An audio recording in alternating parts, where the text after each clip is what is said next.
Beyond the 15%, how Black women entrepreneurs are defying America's business odds.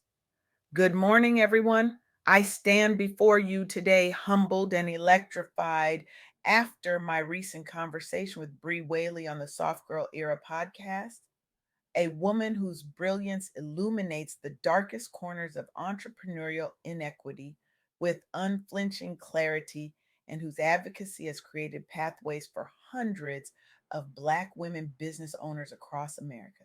Bree isn't just documenting the revolution of Black women in business, she's actively engineering it, challenging venture capitalists to recognize their blind spots, connecting entrepreneurs with life changing resources, and dismantling systems that were never designed for our success.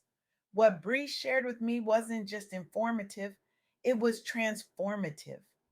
Her insights cracked open my understanding of what's really happening beneath the statistics, beyond the headlines, in the lived experiences of Black women building empires from ground zero. Today, I'm not just sharing information, I'm inviting you into a revelation that demands your attention, your emotion, and ultimately your action. Let me start with something that should shock you, but probably won't. Despite facing some of the most formidable barriers in the business world, barriers built from centuries of systemic exclusion, Black women are becoming an unstoppable force in entrepreneurship. They currently make up 28% of Black entrepreneurs and account for 21% of all female owned companies in the United States. This isn't just a statistic, it's a revolution in progress, a quiet rebellion against the system that has consistently said no, while these women defiantly answer, "Watch me." But here's where the story gets complicated, where the triumph meets the tragedy.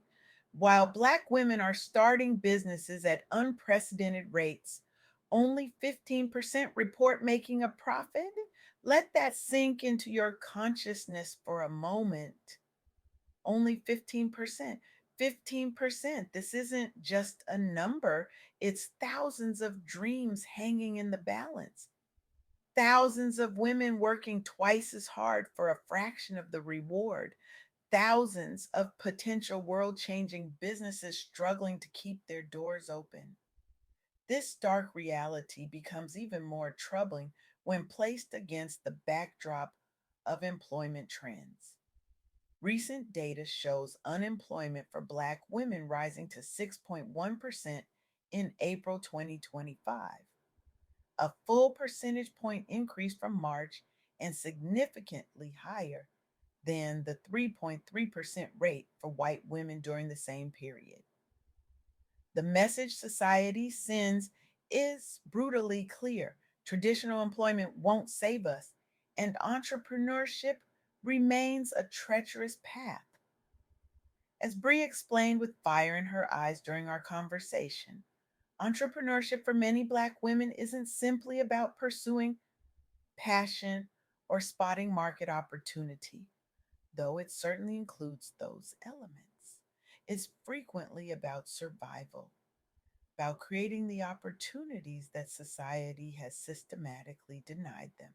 It's about building the table when no one offers a seat. It's about carving pathways through concrete where others walk on paved roads. Now, let me share something truly remarkable that emerged from the Gusto survey between 2020 and 2022. Prior to the pandemic, women made up only 29% of new business owners, according to United States Census predictions. But then something extraordinary happened, something that proves what's possible when disruption creates space for new voices. By 2020, women's representation among new business owners jumped to 47%. This continued to 49% in 2021 and maintained at 47% in 2022. Think about that transformation. Women went from less than a third to nearly half of all new entrepreneurs in a matter of months. The pandemic, for all its devastation, cracked open closed systems and created fissures where previously there were none. What caused this seismic shift? The economic disruption, for all its pain, created space for innovation and necessitated new ways of thinking. Traditional business models faltered, and in that uncertainty, women, including Black women, recognized opportunity where others saw only chaos. They launched businesses from kitchen tables while children attended Zoom school in the next room. They transformed hobbies into income streams when traditional employment disappeared. They built digital communities when physical ones became impossible. This transformation demonstrates something profound that Bree emphasized repeatedly in our conversation. With the right conditions and support, gender gaps in entrepreneurship can be narrowed dramatically. The question isn't whether women have the capacity to lead businesses, it's whether our systems are designed to allow their success. But let's dig deeper into the specific experience of Black women entrepreneurs, because this is where some of the most compelling data emerges. Despite the profitability challenges I mentioned earlier, Black women continue to start businesses at increasing rates. Women of color now comprise 39% of the entire female population in the United States, while accounting for 89% of new female owned firms created daily. Let me repeat that: 89% of new female owned businesses are being created by women of color. This is an incremental change, it's a fundamental reshaping of the entrepreneurial landscape.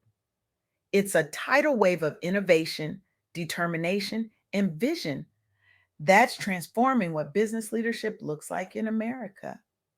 Currently, there are approximately 6,417,400 businesses managed by women of color in the United States, showing remarkable resilience and determination despite profitability challenges. The growth rate in businesses managed by women of color has increased by an astounding 163%, making it one of the fastest growing segments in American entrepreneurship. As Bree pointed out during our conversation, these entrepreneurs aren't just building businesses, they're building legacies, they're creating blueprints for future generations. They're demonstrating what's possible even when the odds are stacked against you.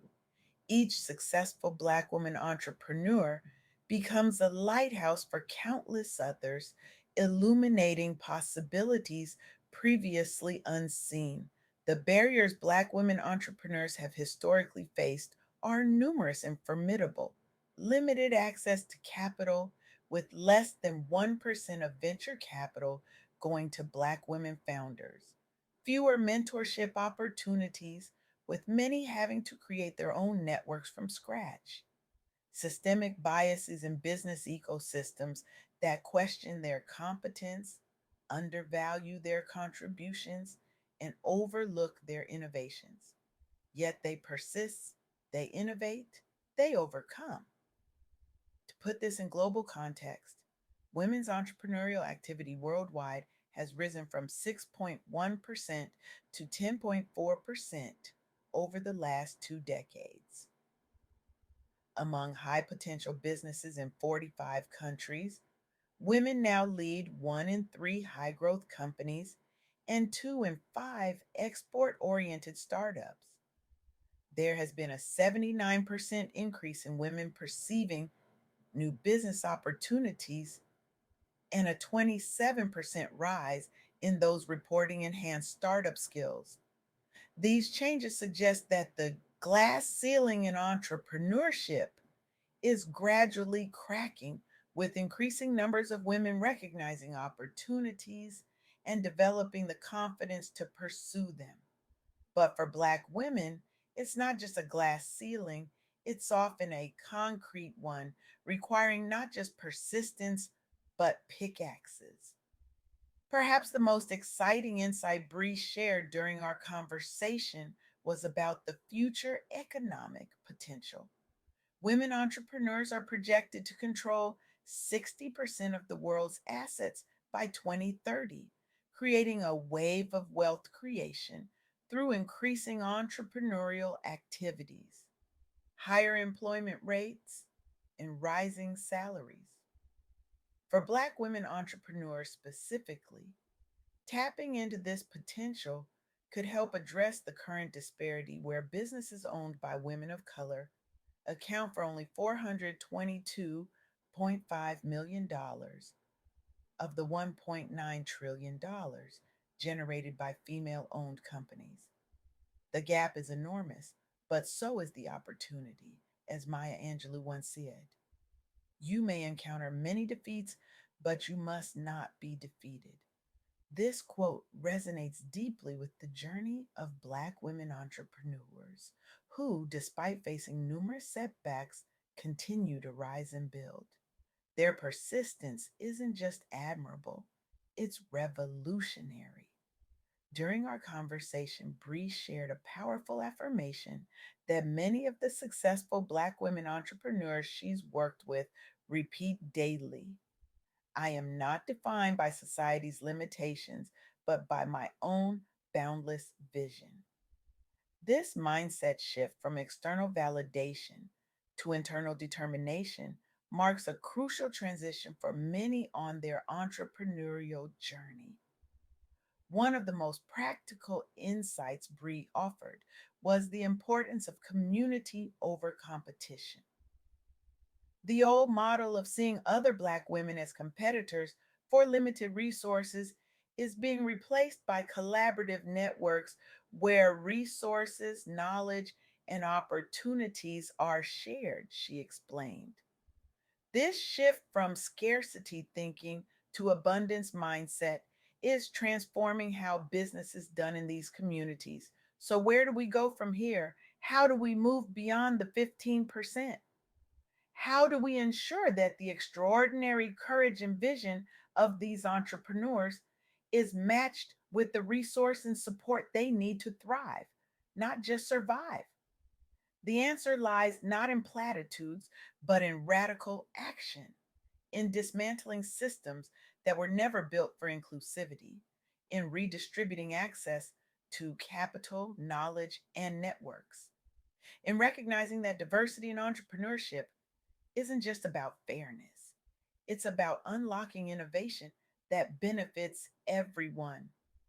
I challenge you today, regardless of your race, gender, or position, to ask yourself, what am I doing to transform the landscape for Black women entrepreneurs? Am I investing in their businesses? Am I mentoring and opening doors? Am I challenging bias systems from within? Am I amplifying their voices and innovations? Because the truth is this: the 15% profitability rate isn't a reflection of Black women's capabilities. It's a damning indictment of a system that continues to place boulders in their path while pretending the playing field is level. The future of American business, indeed the future of global business, will be shaped by those who have been historically excluded. Their perspectives, born from navigating hostile systems, contain exactly the innovation we need to solve our most pressing problems. When we limit their success, we limit our collective potential. I leave you with this final thought. In a world that consistently tells Black women entrepreneurs, no, wait, or you don't belong here, your role is simple but profound. Be the voice that says yes. Be the hand that opens doors. Be the investor who recognizes potential where others see only risk. Be the ally who understands that their success isn't a threat to yours. It's a catalyst for innovation that benefits us all.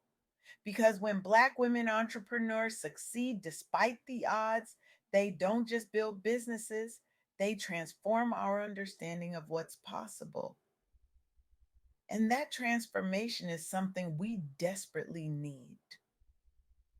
Thank you